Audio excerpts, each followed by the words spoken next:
Hello everyone, welcome to Abhinav physics. आप सभी का अभिनव फिजिक्स मेरे यूट्यूब चैनल पे स्वागत है। ये 11th क्लास के लिए पहली वीडियो है जिसको हम कंटिन्यू करेंगे, ठीक है, till the last chapter that is the waves and oscillation. और हमारा ये पूरा सेशन पूरे साल बहुत शानदार होने वाला है। Have patience and have faith on me, ठीक है। और आज हम जो शुरू करने जा रहे हैं वो चैप्टर, उसका नाम है मोशन इन ए प्लेन। मैं ये मान के चल रहा हूँ कि आप लोगों ने motion in a straight line 9th standard में भी पढ़ा था और you are very well aware about the motion in a line. But आज हम पढ़ने जा रहे हैं मोशन इन ए प्लेन। सो हम जो कंटेंट शुरू करेंगे मोशन इन ए प्लेन से करेंगे, ठीक है। मोशन इन ए प्लेन, तो मोशन इन ए प्लेन जब हम पढ़ते हैं तो हमें जो सबसे पहले इंस्ट्रक्शंस दी जाती हैं, सबसे पहले जो हमें पढ़ाया जाता है वो पढ़ाया जाता है वेक्टर्स। वेक्टर्स, और वेक्टर्स एक ऐसा टॉपिक है जो आपको जल्दी से समझ ही नहीं आएगा। तो मैं एक प्रयास कर रहा हूँ, आई विश कि आपको समझ आ जाएगा। This is the best attempt that will be given by me, ठीक है। मैं बेस्ट से बेस्ट अटेम्प्ट दूंगा जिससे कि आप वेक्टर्स को समझ सके। देखिए, वेक्टर्स हमारे फिजिक्स में दो तरह की आमतौर पे क्वांटिटीज होती हैं। वैसे एक क्वांटिटी और होती है, उसको टेंसर क्वांटिटी बोलते हैं। बट हमारे पास फिजिक्स में जो दो तरह की क्वांटिटी होती है, one is the scalar quantity and other is the vector quantity. दो तरह की जो क्वांटिटीज होती हैं, scalar quantity and vector quantity, they are very important. देखिए, स्केलर क्वांटिटीज वो क्वांटिटीज होती है जिनमें सिर्फ मैग्नीट्यूड होता है, दोज हैव ओनली मैग्नीट्यूड। उनमें डायरेक्शन की कोई जरूरत ही नहीं होती है। अब ऑप्शन ये मतलब क्वेश्चन ये भी उठेगा मन मस्तिष्क में कि सर ये मतलब मैग्नीट्यूड क्या होता है। मैग्नीट्यूड का मतलब होता है वैल्यू। कोई भी फिजिकल क्वांटिटी है उसकी जो वैल्यू होती है, एनर्जी है 5 joule, 5 is the magnitude, 5 is the magnitude. But कुछ क्वांटिटीज ऐसी होती है जिनको मैग्नीट्यूड भी चाहिए होता है और उनके लिए डायरेक्शन भी बहुत मायने रखती है। उन फिजिकल क्वांटिटीज को वेक्टर क्वांटिटीज या वेक्टर्स बुलाया जाता है। उदाहरण के तौर पे अगर मैं बात करूं डिस्प्लेसमेंट वेक्टर। दूसरा पॉइंट अगर मैं बात करूं डिस्प्लेसमेंट वेक्टर के बाद अगर मैं बात करूं वेलोसिटी। थर्ड पॉइंट अगर मैं बात करूं तो acceleration, force, linear momentum, angular momentum, torque. These all are the vector quantities. So you have to remember. You have to remember. So vectors को जब हम शुरू करेंगे, this is very important. ठीक है, vectors. तो ध्यान से सुनना vectors. Vectors को जब हम शुरू करेंगे तो अब समझाता हूं मैं, देखना ध्यान से। देखिए, एक ना स्पेशल तरह का वेक्टर होता है और उसको बोलते हैं हम क्या, यूनिट वेक्टर। क्या बोलते हैं? Unit vector. देखिए, यूनिट वेक्टर का जो काम होता है उसका काम होता है डायरेक्शन देने का, ठीक है। और उसकी जो वैल्यू होती है, मतलब उसका जो मैग्नीट्यूड होता है वो कितना होता है, 1 होता है, ठीक है। तो आपको ये ध्यान में रखना है, एक वेक्टर होता है उसको बोलते हैं यूनिट वेक्टर। इसको समझने से पहले एक चीज हम पढ़ते हैं। मान के चलिए, जस्ट सपोज दैट मेरे पास ये 4 डायरेक्शन है, ठीक है, नॉर्थ और ये सॉरी ईस्ट, वेस्ट, नॉर्थ और साउथ, ठीक है, ईस्ट, वेस्ट, नॉर्थ, साउथ। अब जस्ट सपोज दैट एक पार्टिकल था जो ईस्ट डायरेक्शन में मूव करता है 10 किलोमीटर, ठीक है। तो आप इसको कैसे लिखेंगे? इसका जो डिस्प्लेसमेंट है वो लिखेंगे आप 10 किलोमीटर में यूनिट है, और डायरेक्शन देने का काम कैसे करेंगे? Towards east, towards east. अगर कोई ऑब्जेक्ट ईस्ट से वेस्ट की तरफ आ रहा है ऐसे ऐसे, तो आप उसका डिस्प्लेसमेंट कैसे लिखेंगे?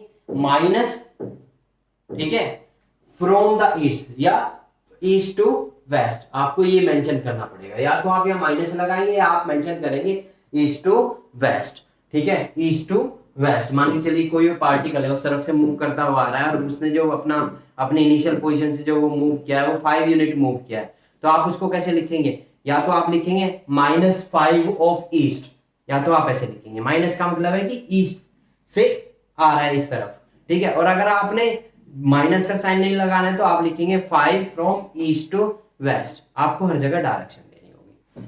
बट यहाँ पे एक प्रॉब्लम है। प्रॉब्लम क्या है कि हम जब मैथमेटिक्स में काम करते हैं, वेक्टर्स में मैथमेटिक्स के काम की जरूरत पड़ेगी, तो जब हम काम करते हैं तो हमारे सामने एक प्रॉब्लम ये आएगी कि हम हर जगह तो ईस्ट वेस्ट ये मेंशन नहीं करेंगे। तो फिर क्या सॉल्यूशन है? इसका एक सॉल्यूशन है। टेम्परेरी अभी बता रहा हूँ, फाइनल सॉल्यूशन बाद में। देखिए इसका एक काम करते हैं, ध्यान से सुनना। क्या काम करते हैं, जस्ट सपोज दैट कि हम ना ईस्ट डायरेक्शन, ये जो ईस्ट डायरेक्शन है, मान के चलिए एक व्यक्ति ईस्ट डायरेक्शन में जा रहा है, एक हाइपोथेटिकल सिचुएशन है, इसको बस इमेजिन करना है, ठीक है। अगर कोई ईस्ट में जा रहा है तो इसका सोल्यूशन ये है कि tan लिख के और ऐसे इसके साथ e की मल्टीप्लाई कर दो, तो आपके दिमाग में एकदम से आएगी कि भाई ये जो tan है ये तो मैग्नीट्यूड है, और e का मतलब है कि वो क्या है, ईस्ट डायरेक्शन में मूव कर रहा है, particle is moving in east direction. अगर किसी ने -10e लिख दिया है तो इसका मतलब क्या हुआ कि इसका मतलब है फ्रॉम टुवर्ड्स ईस्ट डायरेक्शन, और अगर -e लिखा हुआ है तो मतलब माइनस का मतलब है कि ईस्ट डायरेक्शन के अपोजिट में वो पार्टिकल आ रहा है, ठीक है। तो यहाँ पे जो 10 या मान के चलिए 5, ठीक है, तो यहाँ पे जो 5 है ये तो मैग्नीट्यूड है, और यहाँ पे जो e है ये क्या कर रहा है, डायरेक्शन देने का काम कर रहा है। इसका फंक्शन ये है कि ये इसको देखते के साथ ही आपके दिमाग में एकदम क्लिक हो जाएगा कि भाई ऑब्जेक्ट जो है ईस्ट डायरेक्शन से आ रहा है या ईस्ट डायरेक्शन में जा रहा है या नॉर्थ डायरेक्शन में जा रहा है, if something is moving in north direction like this. तो आप इसको कैसे करो, ये सब इमेजिनेशन है, ध्यान रखना, हम एक्चुअली ऐसे नहीं करते, बस समझा रहा हूँ, ठीक है। मान के चलिए एक पार्टिकल ऐसे ऊपर की डायरेक्शन में जा रहा है, नॉर्थ डायरेक्शन में जा रहा है, और वो 2 किलोमीटर जा रहा है, तो मैं इसको कैसे लिखूंगा, लिख दूं, मान के चलिए मैं इसको ऐसे लिख देता हूँ 2 है, तो यहाँ पे 2 क्या है, उसका मैग्नीट्यूड मतलब 2 किलोमीटर, किस डायरेक्शन में जा रहा है, टुवर्ड्स नॉर्थ। अब ये जो n है ना बच्चे, ये इस डायरेक्शन का क्या है, यूनिट वेक्टर है। अब समझाता हूं क्या होता है, ध्यान से देखना, ठीक है।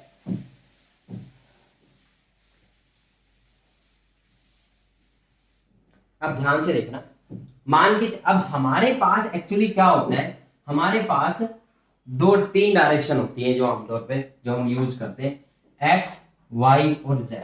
अब ध्यान से देखना, अब मैं क्या करता हूं, मैं ना इसका एक टुकड़ा ले लेता हूं जिसकी लेंथ 1 हो। अब ध्यान से एक बात सुनना, जैसे मान के चलिए आप वेक्टर है, किसी भी वेक्टर को रिप्रेजेंट करना चाहते हैं, मान के चलिए आपके ये एक ऑब्जेक्ट है, इसके ऊपर x डायरेक्शन में 5 न्यूटन का फोर्स लग रहा है, कितने न्यूटन का, 5 न्यूटन का n। तो आप इसको कैसे रिप्रेजेंट करेंगे, आपको एक 5 सेंटीमीटर की एक लाइन ड्रॉ करनी है, और यहाँ पे इसका 1 सेंटीमीटर 1 न्यूटन को रिप्रेजेंट करा, और वेक्टर को रिप्रेजेंट कैसे करते हैं, ऐसे एक एरो से, और ये इसकी टेल होती है और ये इसका हेड होता है, ये टेल होती है और ये इसका हेड होता है, एक वेक्टर को रिप्रेजेंट करने का। और इस एरो की जो लेंथ होती है ये इसके मैग्नीट्यूड को बताती है। अगर 5 न्यूटन का फोर्स काम कर रहा है तो मैं इसका मतलब ये हुआ कि मुझे एक लाइन ड्रॉ करनी जिसकी लंबाई 5 सेंटीमीटर और 1 सेंटीमीटर 1 न्यूटन को रिप्रेजेंट कर रहा है। तो आप ध्यान से देखना, ठीक है, आप ध्यान से देखेंगे सभी। तो देखिए क्या करते हैं हम, मान के चलिए एक पार्टिकल x डायरेक्शन में मूव कर रहा है, x डायरेक्शन में मूव कर रहा है, ठीक है, या एक पार्टिकल पे x डायरेक्शन में फोर्स काम कर रहा है 10 न्यूटन का। तो इसका एक सॉल्यूशन हमने निकाला, हमने क्या किया, इसका देखिए x डायरेक्शन में आपका फोर्स भी हो सकता है, डिस्प्लेसमेंट भी हो सकता है, एक्सेलरेशन भी हो सकता है, कुछ भी हो सकता है, उससे टेंशन लेने की जरूरत नहीं। अगर आप डिस्प्लेसमेंट की बात करें तो हम उसको डिस्प्लेसमेंट वेक्टर बोलेंगे, फोर्स की बात कर रहे हैं तो फोर्स वेक्टर बोलेंगे, एक्सेलरेशन की बात करें तो एक्सेलरेशन वेक्टर बोलेंगे। तो देखिए क्या होगा, मान के चलिए x डायरेक्शन में एक पार्टिकल 5 किलोमीटर मूव करता है, 5 किलोमीटर, तो यहाँ पे 1 सेंटीमीटर मतलब 1 किलोमीटर हुआ। तो आपने क्या किया, इसको वेक्टर फॉर्म में रिप्रेजेंट करेंगे तो कैसे करेंगे, एक 5 सेंटीमीटर की लाइन ड्रॉ कर दी x डायरेक्शन। अब इसको ऐसे रिप्रेजेंट नहीं किया जा सकता, मतलब हमने ऐसे हर जगह ऐसे लाइन ड्रॉ करके तो दिखाएंगे नहीं, तो हमें इसे मैथमेटिक्स में कैसे रिप्रेजेंट करते हैं। देखिए इसका हमने एक सॉल्यूशन निकाला, क्या सॉल्यूशन निकाला, हमने ना यहाँ पे 1 यूनिट लेंथ की एक यूनिट लेंथ का एक वेक्टर लिया, 1 यूनिट लेंथ का, और इसको हमने नाम दिया आई कैप। क्योंकि ये यूनिट वेक्टर क्यों है, क्योंकि इसकी जो लेंथ है वो 1 है, और इसको जो नाम दिया वो आई कैप दिया। अब मान के चलिए एक पार्टिकल x डायरेक्शन में 5 मीटर मूव कर रहा है, तो आप इसको कैसे रिप्रेजेंट करेंगे, 5 आई कैप, और आप एकदम देखते ही समझ जाएंगे कि पार्टिकल 5 मीटर मूव किया है, या पार्टिकल के 5 न्यूटन फोर्स लग रहा है, और किस डायरेक्शन में लग रहा है, x डायरेक्शन में लग रहा है, तो 5 आई कैप। आप एकदम से समझ जाएंगे कि 5 मतलब मैग्नीट्यूड और आई कैप मतलब डायरेक्शन। तो ये जो होता है इसी को हम बोलते हैं यूनिट वेक्टर, और ये यूनिट वेक्टर x का है, ऐसी यूनिट वेक्टर y का भी होता है और उसको लिखते हैं हम j कैप, ठीक है। और एक यूनिट वेक्टर होता है z डायरेक्शन का और उसको लिखते हैं हम k कैप।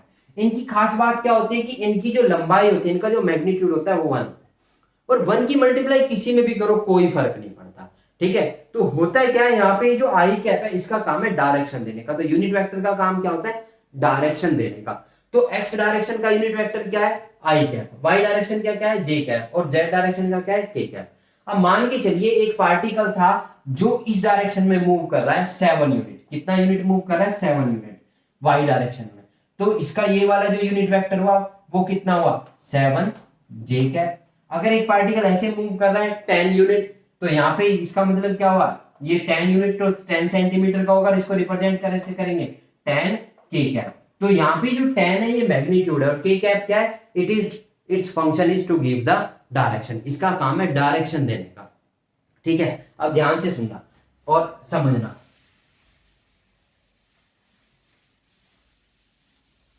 तो हमारी जो हेडिंग है वो है representation of a vector. Representation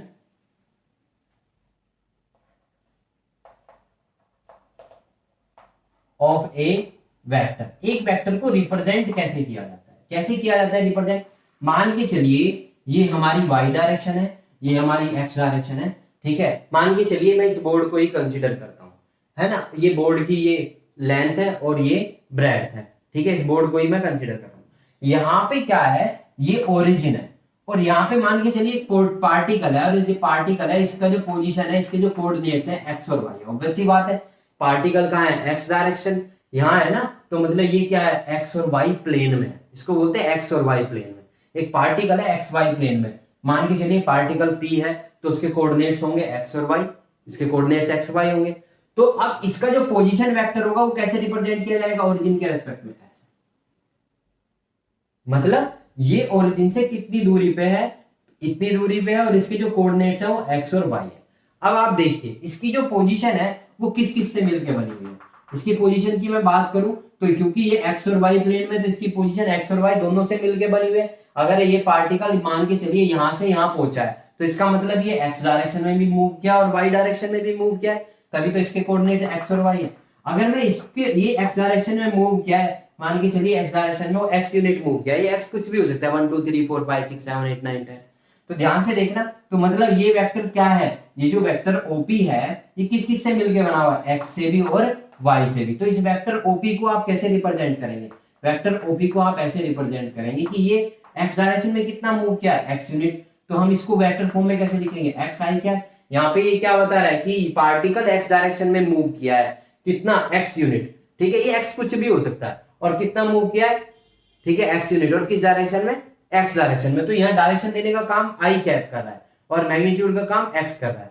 plus और ये वेक्टर की वैसी बात है, ये ऊपर भी गया है क्योंकि जब पार्टिकल ऐसे जा रहा है तो वो ऐसे भी जा रहा है और ऐसे भी जा रहा है। तो ये वाई डायरेक्शन में कितना मूव किया है, वाई जे कैप। तो किसी भी वेक्टर को हम कैसे रिप्रेजेंट करते हैं, जितने भी यूनिट। अब मान के चलिए इस रूम की बात करूं मैं, तो रूम 3 डायमेंशनल होता है, और जब रूम 3 डायमेंशनल होता है तो क्या होगा, उसके जो पार्टिकल है उसके 3 कोऑर्डिनेट होंगे, एक्स वाई और जेड। तो उसको कैसे रिप्रेजेंट करेंगे, अगर मान के चलिए ये कुछ ऐसे है और यहाँ पे जेड भी आ जाए, अगर यहाँ पे जेड भी आ जाए तो ये क्या होगा, प्लस जेड के कैप। तो मतलब ये पार्टिकल जो है यहाँ पे इसके कोऑर्डिनेट्स है x Y Z.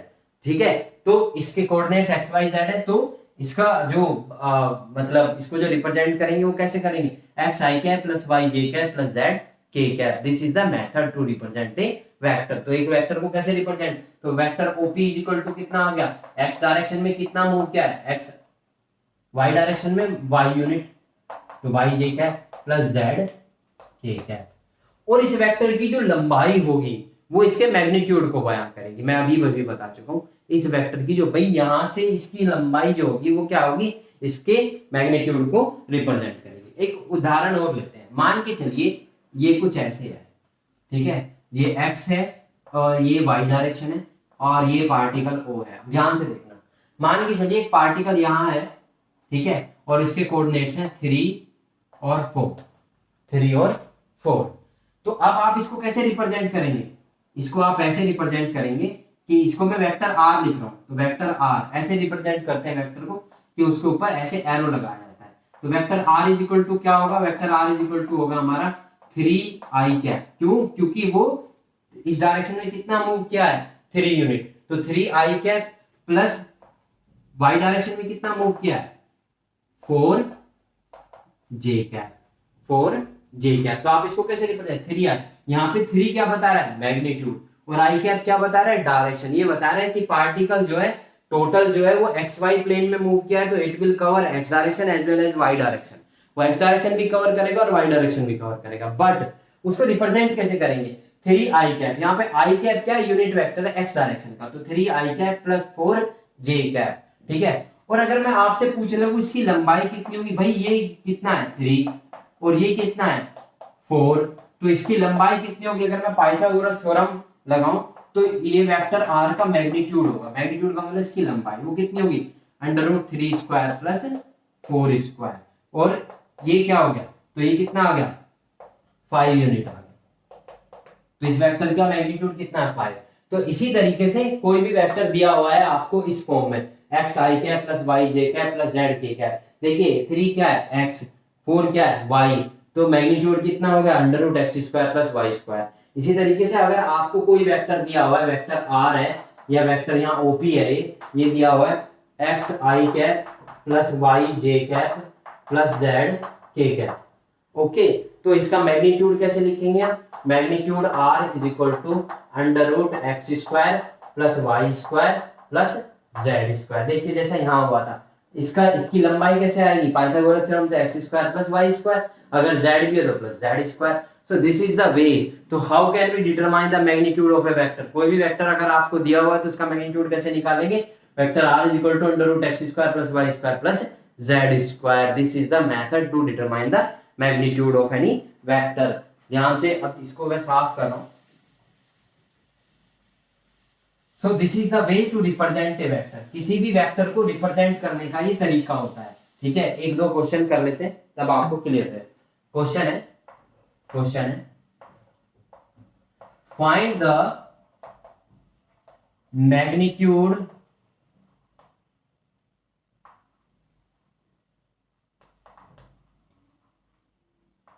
of the force acting on the particle on a particle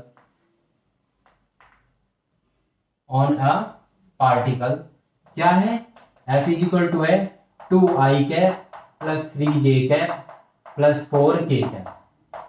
अब आपके दिमाग में ये भी आएगा सर जी मतलब कैसे हो सकता है, एक पार्टिकल के ऊपर x डायरेक्शन में भी फोर्स काम कर रहा है, y में भी z में भी, हाउ इज इट पॉसिबल। देखिए पॉसिबल है, मान के चलिए ये एक चौक है और ये इस रूम में मूव कर रही है। तो जब ये इस रूम में मूव कर रही है तो इसका x कोऑर्डिनेट भी चेंज हो रहा है, y कोऑर्डिनेट भी चेंज हो रहा है, z कोऑर्डिनेट भी चेंज हो रहा है। अब जब इसका x coordinate, y coordinate, z coordinate तीनों चेंज हो रहे हैं तो इसका मतलब इसके अंदर वेलोसिटी x डायरेक्शन में भी है, y डायरेक्शन में भी और z डायरेक्शन, क्योंकि बिना वेलोसिटी के कोई पर्टिकुलर कोऑर्डिनेट चेंज नहीं होगा। तो जब कोई एक रूम ऐसे, भाई एक छोटी सी बात है, अगर ये पार्टिकल इस रूम में मूव कर रहा है, इसके तीनों कोऑर्डिनेट चेंज हो रहे हैं तो वो बिना वेलोसिटी के तो चेंज हो गए नहीं, और वो जो वेलोसिटी है वो कहां से आई है, बिना फोर्स के आएगी नहीं। तो इसका मतलब इसके अंदर 3 डायरेक्शन में वेलोसिटी है, 3 ही डायरेक्शन में एक्सेलरेशन और 3 ही डायरेक्शन में फोर्स है। क्योंकि देखिए अगर मान के चलिए मैं इसको सिर्फ एक्स डायरेक्शन में मूव करा रहा हूं तो सिर्फ एक्स डायरेक्शन का कोऑर्डिनेट चेंज हो रहा है, अगर मैं वाई डायरेक्शन में मूव करा रहा हूं तो सिर्फ वाई का कोऑर्डिनेशन चेंज हो रहा है, अगर मैं जेड डायरेक्शन में मूव कराऊंगा तो जेड का। जब ये रूम में मूव कर रहा है तो इसका एक्स वाई जेड तीनों कोऑर्डिनेट एक साथ चेंज हो रहे हैं, तो इससे ये प्रूव होता है कि इसके अंदर वेलोसिटी भी तीनों डायरेक्शन में, एक्सेलरेशन भी तीनों डायरेक्शन में और फोर्स भी तीनों डायरेक्शन में ही काम कर रहा है। तो यहाँ पे यही बोल रहा है कि एक पार्टिकल है उसके ऊपर जो फोर्स लग रहा है ये लग रहा है 2i cap plus 3j cap plus 4k cap. तो अब देखना ध्यान से, तो अब इसका मैग्नीट्यूड निकालना है तो कैसे निकालेंगे, मैग्नीट्यूड को ऐसे मोड की फॉर्म में लिखते हैं। तो याद करो मैग्नीट्यूड ये न्यूटन है भाई, ऐसे न्यूटन, ठीक है। तो इसका मैग्नीट्यूड क्या होगा √, इसको आप ऐसे देखो, force in x direction, force in y direction, force in z direction.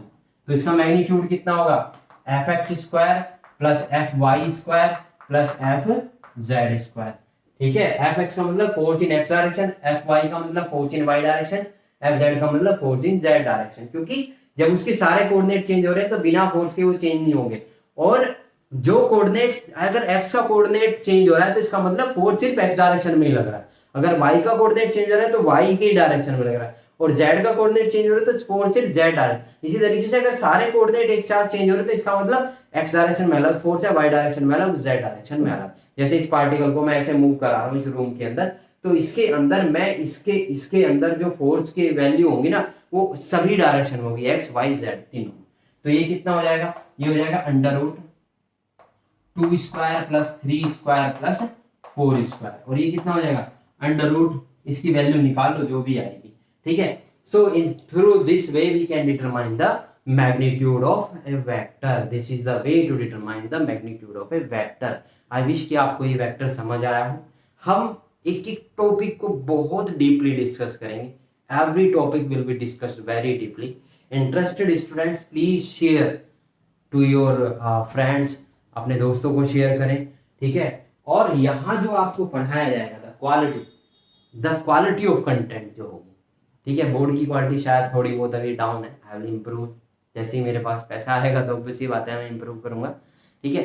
But जो कंटेंट की क्वालिटी होगी वो बहुत शानदार होगी एंड आपको कहीं भी भटकने की जरूरत नहीं है।